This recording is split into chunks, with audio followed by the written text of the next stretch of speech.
Chicken কষা বানানোর জন্য ফার্স্টে আমি আলুটাকে ভেজে নিচ্ছি। ভেজে নেওয়ার পর তেলের মধ্যে অল্প আমি শুকনো লঙ্কা, তারপর দারচিনি, লং, এলাচি সব কিছু দিয়ে দিয়েছি। তারপর পেঁয়াজ, টমেটো, আদা, রসুন সব কিছু দিয়ে এখানে ভেজে নিচ্ছি।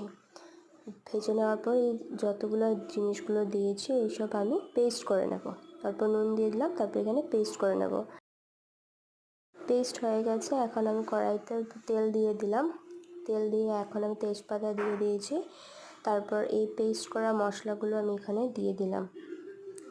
তারপর এখানে ভালো করে অল্প মিক্স করে তেলের সাথে এখানে আমি ফার্স্টে অল্প নুন দিয়ে দেব। এখানে আমি নুন দিয়ে দিচ্ছি। তারপর জিরার গুঁড়ো, তারপর হলুদের গুঁড়ো, লঙ্কার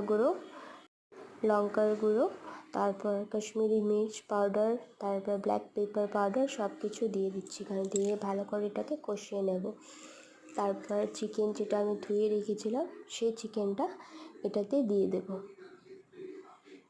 হ্যাঁ, তোমরা কমেন্ট করে অবশ্যই জানাবে যে রেসিপিটা তোমাদের কেমন লেগেছে।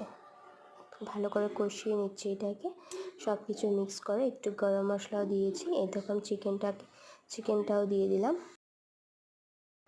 চিকেনটা দিয়ে দিচ্ছি। চিকেনটা দিয়ে ভালো করে মশলার সাথে চিকেনটাকে একটু ভালো করে মিক্স করে নেব। তারপর ভেজে রাখা আলুটাও দিয়ে দিলাম। তারপর এটাকে ভালো করে অল্প জল দিয়ে ভালো করে কষাতে হবে। সুন্দর করে কষিয়ে তারপর লাস্টে একটু গরম মশলা দিয়ে দেবো।